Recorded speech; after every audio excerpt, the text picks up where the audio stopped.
Well, good evening, ladies and gentlemen. I'm Bruce McDonald, and this is the Talamanca Review.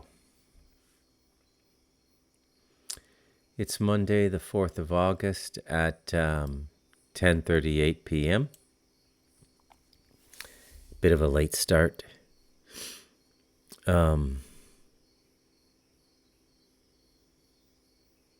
I have absolutely nothing on my mind. Nothing I feel compelled to talk about. And yet here I am. And it has to do with just wanting to spend some time with you folks. Running a podcast like this is a little bit like the old string and can communication when you were a kid. I say something, and then after a delayed period, I hear something back.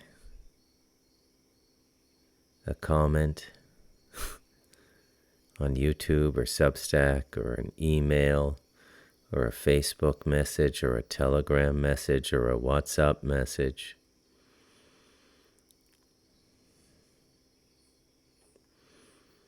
And I like it.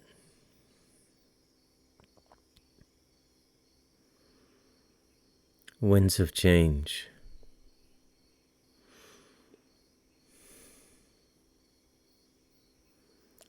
Lighter side podcast tonight.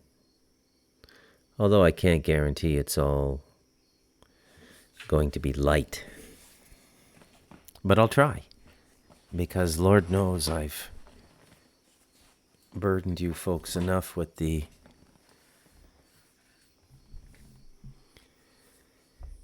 harsher truths of our time and our circumstance. From the perspective of this chrysalis we live within. This cocoon. And that's all it really is.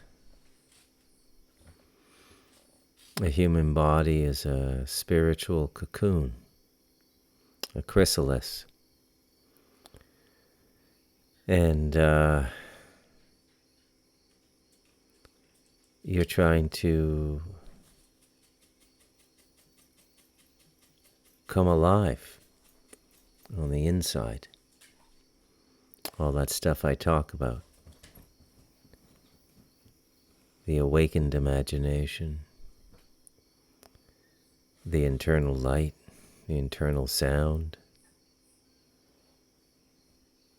The celestial inner kingdom promised to us by everybody who has spoken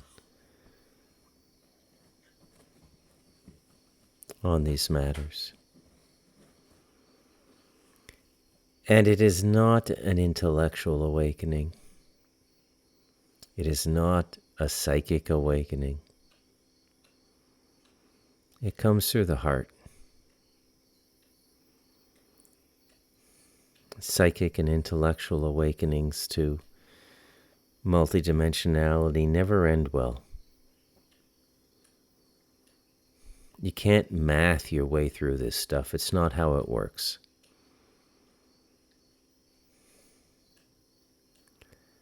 The last 5,000 years of human history and humanity's fascination with gods is not a stepping stone to the rationality of quantum mechanics and string theory. Do not delude yourself. These things are antithetical to what we're here to do. The big thinkers will never figure it out. There's no intellectual solution. There's nothing to be invented.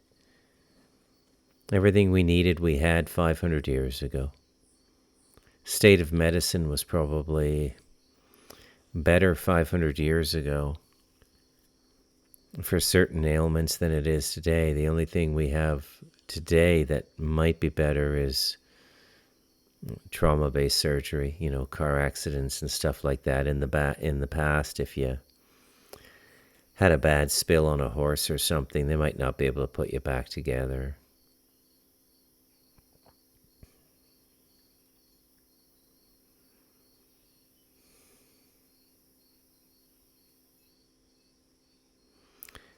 I find myself being blown by the winds of change. One of the aspects of the life lived through spirit is that you're constantly surprised. Even though you know it, you're still surprised. It being how things work.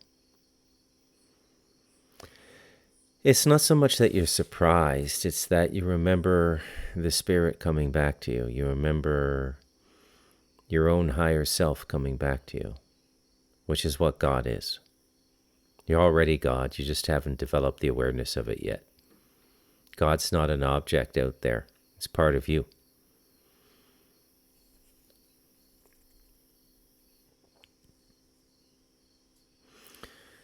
So here we are in what is perhaps one of the most precarious periods of history in my lifetime. And given the state of weaponry on the planet, although some people say that there are no nuclear weapons, that it's a big scam, I find that hard to believe. We have nuclear reactors. Nonetheless, I think we can all safely say that the state of warfare is such today that warfare doesn't really exist anymore. We're in the business of slaughter now. And these weapons have to be purchased, and to purchase them you have to have a gross domestic product, and to have a gross domestic product you have to be linked in with the World Bank, Bank of International Settlements, the International Monetary Fund. It's all a big scam. Again, that's from the perspective of politics. From the perspective of the Creator, we're going towards globalization, and it's going to be done by, as I said, the nefarious forces, because it needs to be done.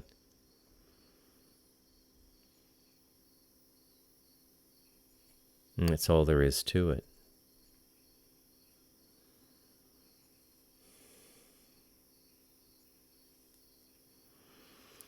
So I had a trinity of events happen. Or I have a trinity of events in flow. A quatrain, actually, but the fourth is not really fully manifest yet. There's no need to talk about it. So the trinity of events are a meeting happening relatively soon with the Arawi Nari, which is the official political organization that governs all things related to the Quebecer tribe, which is the tribe that I live with. And this meeting was facilitated by a friend of mine in the reserve after endless petitions back and forth about getting some form of tourism going. Small business. I mean, this is not a get-rich business. This is not, change your pickup truck every year kind of business. Possibly if I lease. But it's just a simple business, and it's a simple business to give everybody a little bit of money. A little bit of money for house cleaning and housekeeping, a little bit of money for food preparation, a little bit of money for porters. A porter in this analogy is a significant role. And the business begins with building a traditional roundhouse.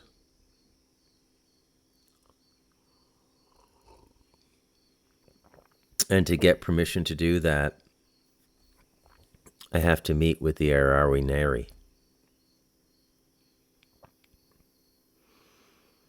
It's funny how just putting your questions a certain way can change everything. If I say, hey, I want to bring tourists up to the reserve, what happens is and this has been going on for a few years, is that you get family fighting. Because natives are people too. And all people are subject to the same problems. I have been steeped in a nearly unbelievable period of sloth for the last 2 weeks or so, 2.5 weeks. It's well-deserved sloth. I'm not going to be too hard on myself. I have 2 year ends, end of June and end of December. So I'm without really any work to do right now. My boss even canceled our weekly meeting tomorrow. We meet on Tuesdays.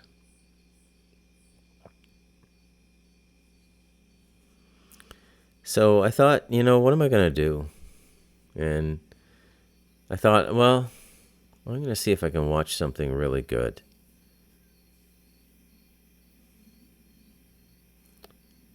So I went on to IMDb, which is the International Movie Database, IMDb. And I looked at their top 100 TV shows. And I was surprised to see how high up Game of Thrones was. I've spoken about this already on my podcast, but I thought, well, okay, I'm going to give it a watch. And I'm almost done now. Like, it's been insane. My wife thinks I'm crazy. I just watch TV all day. But I got an episode and a half. I'm halfway through episode 5 of season 8, and there's only 6 episodes in season 8. And I can see how it's all going to end, and I can see why people like it so much. It's not really fantasy. It's an adroit look at human nature, power, politics, personality, ego, and the human condition, told through an absolutely artificial construct of the 7 kingdoms, which don't correlate to any period of history on Earth that we know about officially. Just like Middle-earth doesn't correlate to anything in Tolkien's Lord of the Rings. It's kind of the same with Game of Thrones.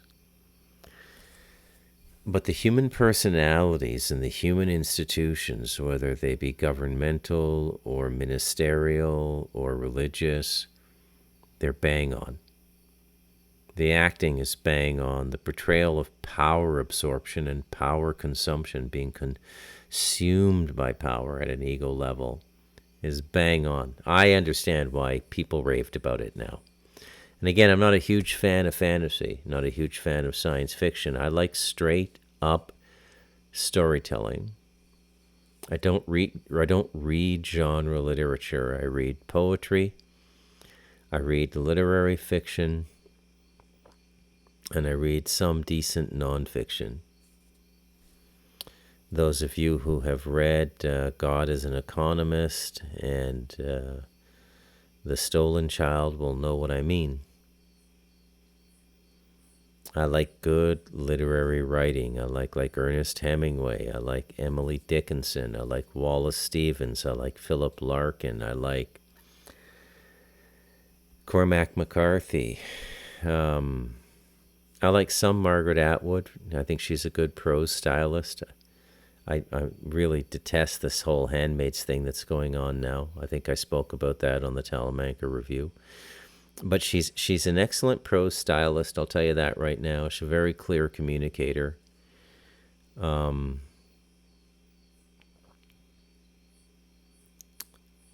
got an iPad a little while ago, and so I can read digital publications now. I don't like to read PDFs. I like to read EPUBs, Kindles, if you want to call them that. A Kindle is just a form of electronic publication. And what I like about the EPUBs is you can set your line spacing, your font size and everything. And the iPad is about the exact same size as, you know, a the page on a hardcover book. So it's just perfect for reading, and you can't really get any books over here. I mean, you could order them on Amazon, but it would have cost you a fortune to have them delivered. That's the big thing over here, is delivery. So I have just downloaded everything, man. Like everything. I got so much reading to do. I try to do a couple hours of reading a day. I don't want you to think I sit around and watch TV all day. Although I have been binging Game of Thrones, right? But I'm in this waiting period right now. And so when I find when you're in a waiting period, what you do is you wait, right? It's like doing time if you've ever been to jail. You just do the time. You don't worry about stuff. You just read a book every day, day and a half. Play Scrabble. I'm talking about going to jail here, not going to prison, right? Unpaid parking tickets and stuff like that. You know, oh, I got to be here for 40 days. I'm just going to do the time. And you do the time. And so I'm doing time right now, and I know that because I'm in a transitory phase now, because the winds of change have moved the ship of my life in a new direction. So within a very short period of time, the tourism is coming together. The capital to realize it is all in place, because some very large clients finally, in the business that I work within, grant writing, below a certain financial marker, they'll be processed very quickly if they're competently written and they're worthy. So anything from like a commission of like 2,000 to 10,000 Canadian, I'll see that fairly quickly. But when I get up into clients who are making multi-million-dollar claims, and those clients can take, 3 weeks of full-time work to write, interviewing the engineers, writing, rewriting. By the way, if I've never mentioned this to you before, the great bulk of writing is rewriting. Okay? Everything gets rewritten. It's just the way the world works. Everything gets rewritten. So this is especially true as well of grant writing. And so when you get into the bigger clients, oh my goodness, you've got to go everything. Like every syllable matters. Grant writing is it's like haiku, man. You get 3 lines and 17 syllables in haiku. When you're doing grant writing and whatever you're writing for let's say you're writing for an environmental grant from a non-governmental organization that was funded by USAID before Trump gutted it. Well, they give you a very strict format to follow. They give you basically a template where you have like anywhere from, 3 to 150 or 200 things they want answered. They give you a basic scale for how long your answer can be. So, we want to know this, 700 words maximum. We want to know this, 400 words maximum. And you got to hit every one of these things like a British dart champion in a pub just throwing bullseyes. You can't miss. You can't have any grammatical errors because it puts the reviewer off. Because if you have errors in spelling or grammar, they immediately begin to think that they can't trust what else you're saying, the technical stuff, the details. It's got to be very, very clean, no errors. And so the bigger ones take a long time to clear. They can take 14, 16 months. So I'm now just getting paid for work I did in the early part of 2024. Really kind of amazing. I never seen anything like this. But all of a sudden, this bank, this treasure chest comes into place that literally is enough to buy everything I need to get the business going, to pay the natives to build the roundhouse, to buy a decent all-terrain vehicle, a quadricycle, like a Honda 500cc or something, to buy anywhere from $2,000 to $4,000 US of camping equipment, to buy 10 or 15 pairs of rubber boots, 10 or 15 rain ponchos, 10 or 15 baseball caps, because once this business gets going, it's rain or shine. And I found it interesting that the meeting with the natives and the money coming in hit the same time. Also coincides with me getting my residence. So those are the three things, all happening at the same time, like it was meant to be. And it is meant to be. And one of the things you learn when you start to grow in your consciousness is you don't force things. Life happens at the pace it will happen. And the tropics have taught me that as well. But the Western European and North American mindset is get it done now. We got to get it in. We got to get the profits into this quarter. It's all about speed and efficiency. And all of that was created because of the banking system and because paying off debts and stuff like that. But I'll let you know a little secret. Not much of the world lives that way. Not the way we do anyways. They don't live that same way. So when you're living natural, you see these flows and you'll get signs that something really big is about to happen in your life. And given that my residency is so close now, I thought just as a trial, I would go on LinkedIn and search for lead technical writer, which is a technical writer that can lead a team or manage a team. And look for lead technical writer in Costa Rica. And all the work in Costa Rica is in what's called the Central Valley, which is very elevated. It's much cooler in the Central Valley. It gets down to about, sometimes 14 degrees Celsius at night, a little bit chill. You can see people wearing down jackets, which is kind of funny to a Canadian,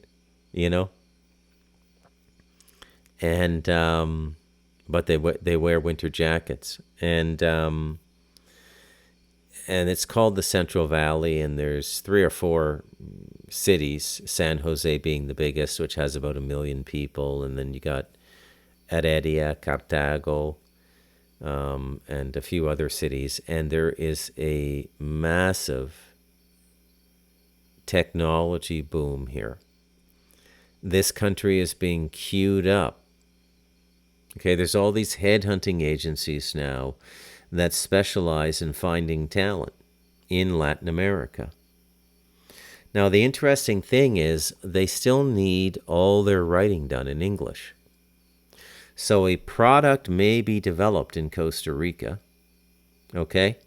The architects and the designers of the software product are either in United States, or they're in Britain, or they're in Denmark, or they're in Germany, or they're in France.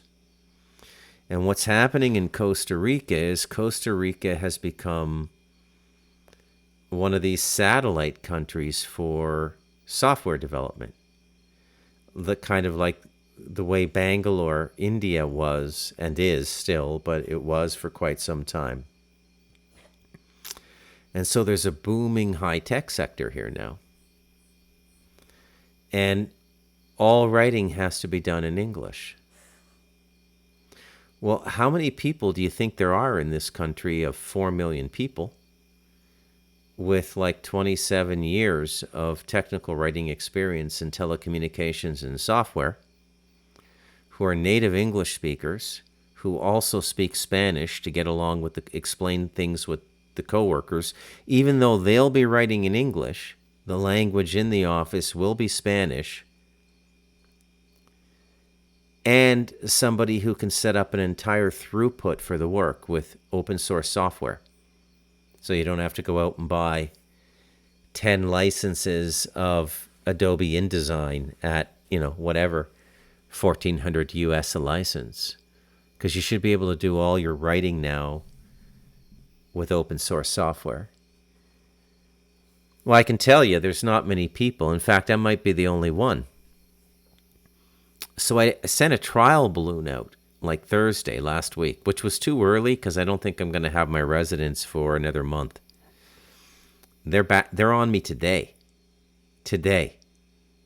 asking me all these salary expectations, all this stuff. We're very excited to meet you.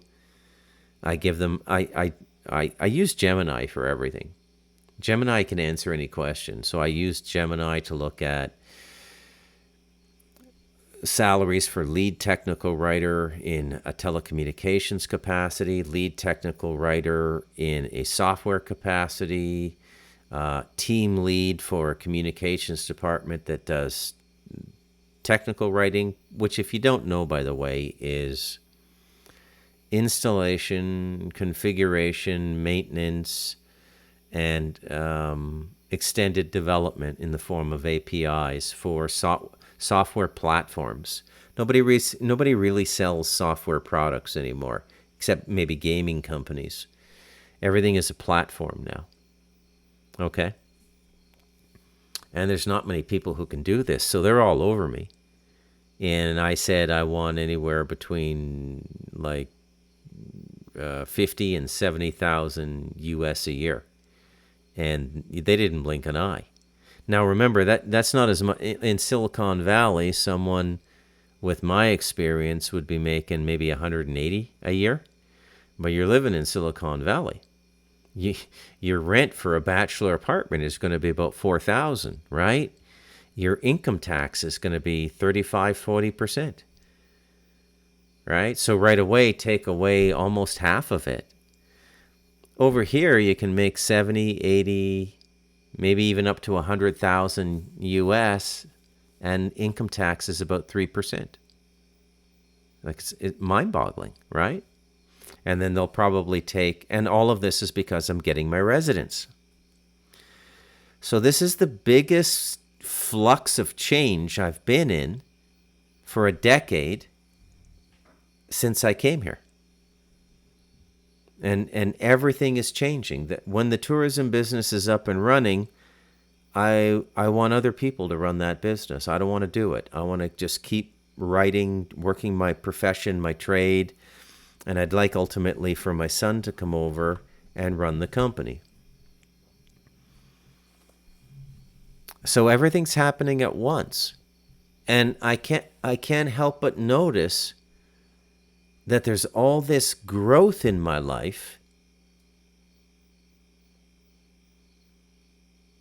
at a time when most people's realities in the Western world are economically and financially collapsing. The dream of having a home and a family in Canada, almost non-existent. You know, if you're a Gen Z and you're not getting $300,000 from your mom and dad for a home down payment, and even then, you're going to have a $700,000 mortgage, and salaries haven't kept up with home prices. It's all a manipulated market now. And in some measure, it's the effect of what we did in 2008, because these things are delayed. They don't happen overnight. And of course, 2008, if you don't remember, was the injection of $1 trillion into the American economy and a per capita equivalent in the G7 economies to flood the markets with liquidity because of the subprime mortgage catastrophe, basically bond fraud in the United States. And that you try to convince me that wasn't bond fraud, you're going to have a very difficult time. Nobody went to jail. Nobody went to jail. Okay?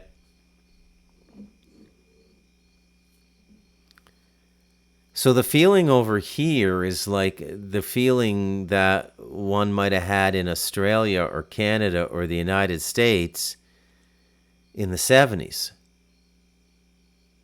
It's like everything is booming. I'm optimistic. You can do stuff. You have a little bit of extra money after your expenses, right? In fact, in this case, a lot of extra money. Okay? Now I want to speak ahead of school. I don't want to count my chickens before they're hatched.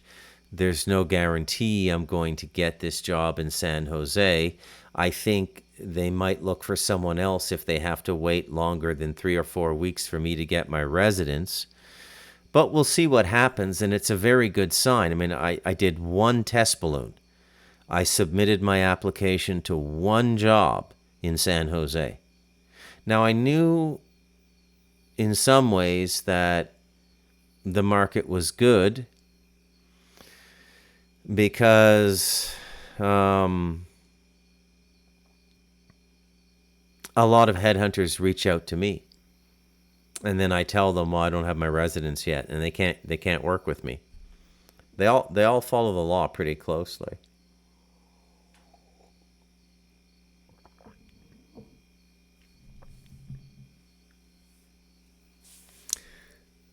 So a little bit of, like I said, it's a lighter podcast tonight, right? Enough with the sky is falling, because it isn't. It depends where you are. Now remember, from our vantage point, remember I'm 59. I'm a Gen Xer, early Gen Xer. Okay? And from our vantage point in the 80s and the 90s, the things happening to the West now, they just didn't happen to the West. They happened to other places. Soviet Union lost the Cold War. Africa can't get its shit together and build houses and build an economy. Other places, we're getting flooded with immigrants, but it's never us. It was always good for us. And now the world is changing. The winds of change have come about, and the world is changing in a very dramatic way. But it's not ending, right? And it's going to take courage to get through what's coming. And a lot of people will stand still. They will have to stand still. They can't leave. I had one child, and I waited until he was done high school to leave the country. And then I had him come over here and work with me for a year. So there's a lot going on here. But not everybody can do that. I mean, if you have your brothers and sisters in Australia or Canada, your children, your grandchildren, your mom and dad, if they're still living, you're not going to go anywhere. How can you? The young people can, and they are. A lot of Gen Zs are leaving Britain. They're leaving Canada. They're leaving the United States. They're leaving Australia. And they're looking to see what fortune they can find in other parts of the world.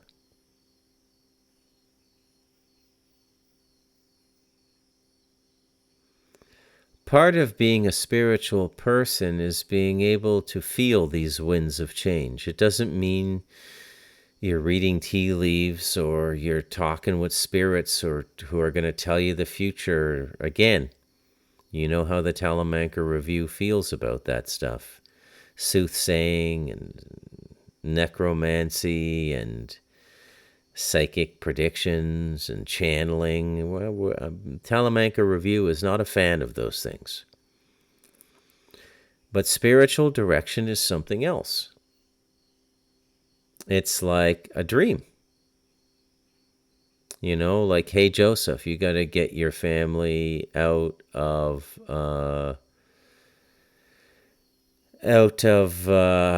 Nazareth, because Herod's going to kill all the babies, male babies, because his necromancers have told him some child is going to be born that challenges his rule and reign. Very Game of Thrones-ish, if you don't mind me saying. Very Game of Thrones type situation. So flexibility and adaptability are critical components to being able to survive in this world. The standing still people are the most vulnerable. But it's understandable. People want a life. People don't want to leave. It's not easy for people. It's easy for me because I never really had a home. I left home at 16, so I'm not really attached to my brother or my sister. I can't remember the last time I spoke to either one of them. It's been, I think, like 2020 is the last time I spoke to my brother. And before that one call, it was a couple years, 2 or 3 years before even that.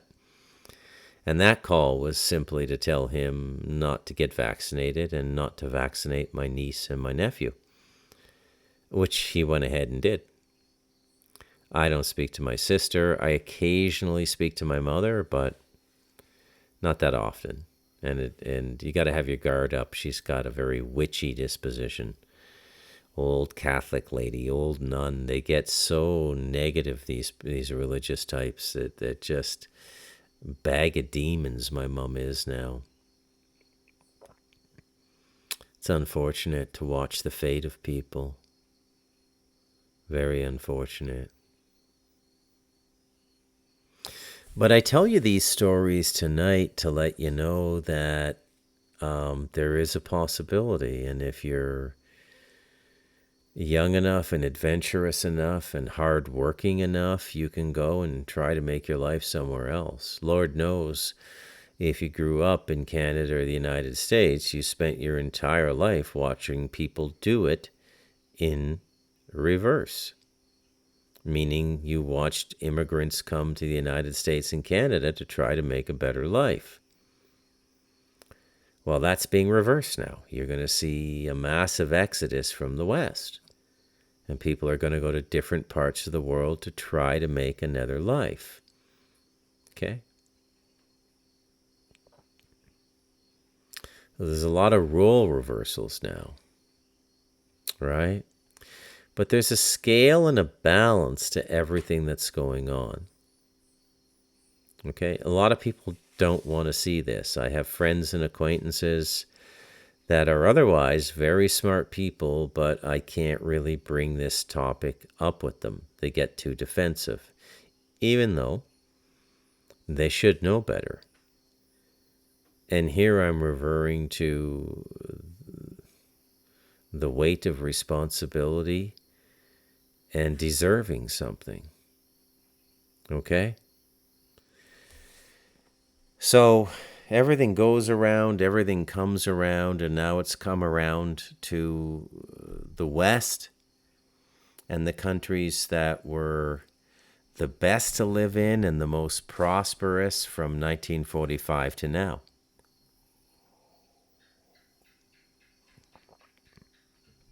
They don't want those countries anymore the way they are, racially homogeneous and massive propaganda campaign. Whether it works or not, I don't know. We have to wait and see whether or not our brothers and sisters in humanity see the play, see the game, see the angle, see the manipulation, and refuse to participate in it. But human nature being what it is, most people will just take the bump up, Most people will accept moving from economy to first class with no extra cost on a plane ride. And that's what's being offered in the West now with this unbelievable immigration, right? But this is a light podcast, okay? This is a light podcast. The world is still the same. The wind is the same. The earth is more or less the same. The water is more or less the same. Well, sure, it's a little more polluted. Absolutely. Absolutely. But it's basically the same. The seasons are the same. None of this climate change stuff is really coming true. It's a bunch of bullshit. You know, I was rewatching one of my past podcasts in the last 2 or 3 podcasts. I forget which one. And I brought an idea up that I didn't properly close. Didn't close the circle on the idea. Which I actually do quite a bit on the Telemanker Review. I don't know why that is. But I was talking about the ocean producing 80% of our oxygen. And all of the climate-related campaigning by the climate zealots, whether they be Greta Thunberg or Mark Carney or any of the other profiteers, that's really what they are, profiteers. You would think that somebody would figure out that if the climate and the human environment was indeed experiencing the level of stress that this global propaganda group is trying to make us believe, is trying to convince us of,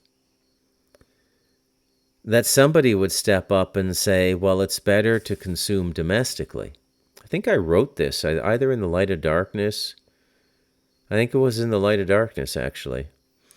So did you know that chickens raised in the United States, like millions of them, are killed and frozen and then sent by ship to China to be processed, where processing is plucking, cleaning, packaging the meat, and then sent back to us to sell in our grocery stores?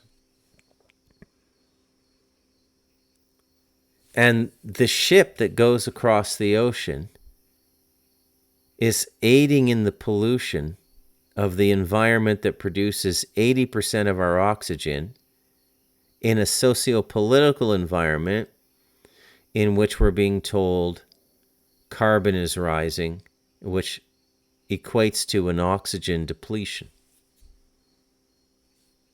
Don't you find that a bit strange? So would we not come up with, if this was all real and bona fide, why aren't they shutting down international shipping except for absolute necessities that can't be done domestically?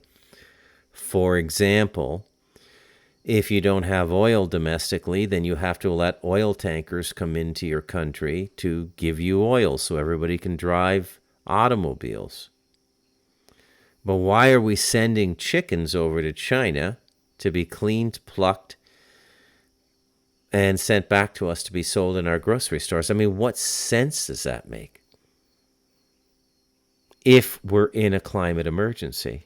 I mean, I could do this all day and all night, just puncture little holes in this theory.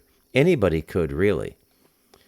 And that in and of itself is prima facie evidence on its own face that we are not really in a climate emergency, because nobody wants to commit suicide, not even the globalists, especially not the globalists.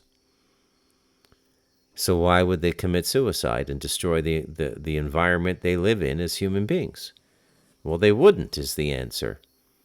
So if what they're telling us, the Al Gore narrative, the Greta Thunberg narrative, the Mark Carney narrative, the Justin Trudeau narrative, the Starmer narrative, and they're all catamites, they're all perverts, they're all sodomites and catamites.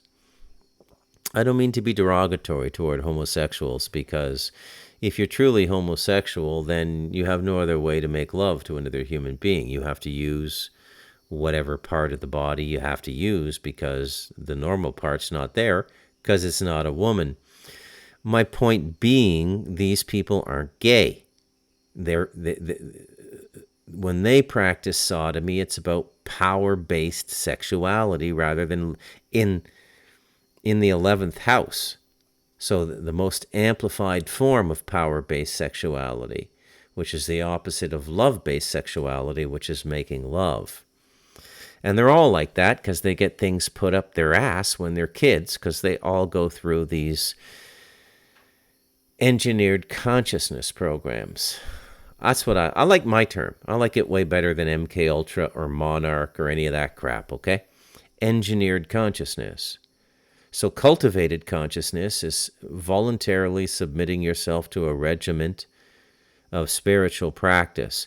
Engineered consciousness is when you're taken as a little baby and you have these things done to you which are proven to break open the psyche and bring in this hyperdimensionality, this coveted psychic prowess that the magicians and their ilk, the secret society people, love so much. And that's all it is. And we're pretty much run by these people now.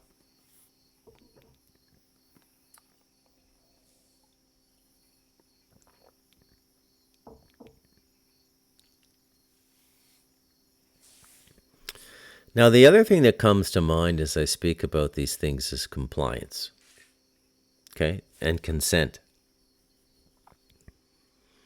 It's very interesting to me that a couple years after the COVID thing, that Justin Trudeau made a point of saying we never forced anybody to get the vaccine.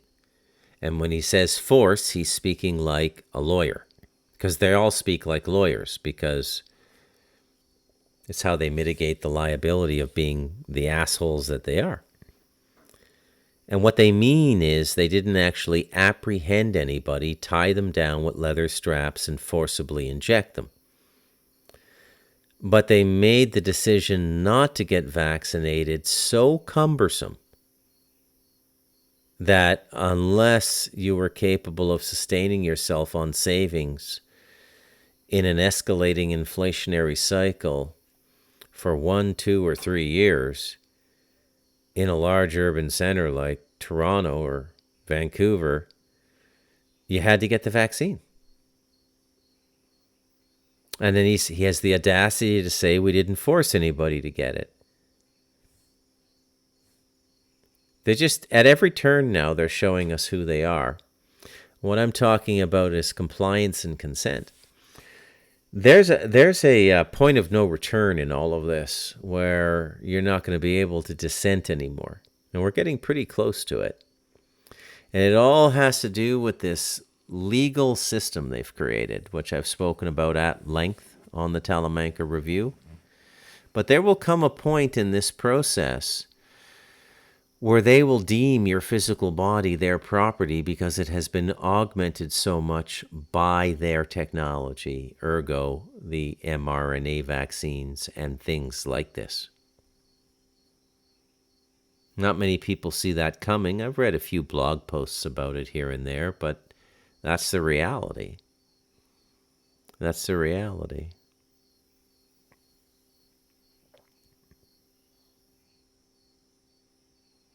Now, what I'm noticing to close out the podcast the way I began it, what I'm noticing as we go through this cycle is your individual merit or karma will express itself irregardless of what the collective fate is. So I've always found the system we live in to be quite vile. Anybody who has taken the time to read God as an Economist will understand that. And I keep in mind, I started that book when I was 19 and I finished it when I was about 37, 38. I sold it. It published when I was about 40. And it expresses my feelings about Canadian society quite well. And you can get the very clear impression of how vile I see it to be. It's always been vile. It's just getting more vile now. It's always been there to see. It's never been hiding. You just had to have the courage to see it. It's impossible to be happy in a lie. Your only chance at true happiness is seeking the truth of your circumstance and the truth of your life and the truth of your existence. Now, you will go through periods of deep discomfort in that journey, but when you find the truth, contentment will always be with you.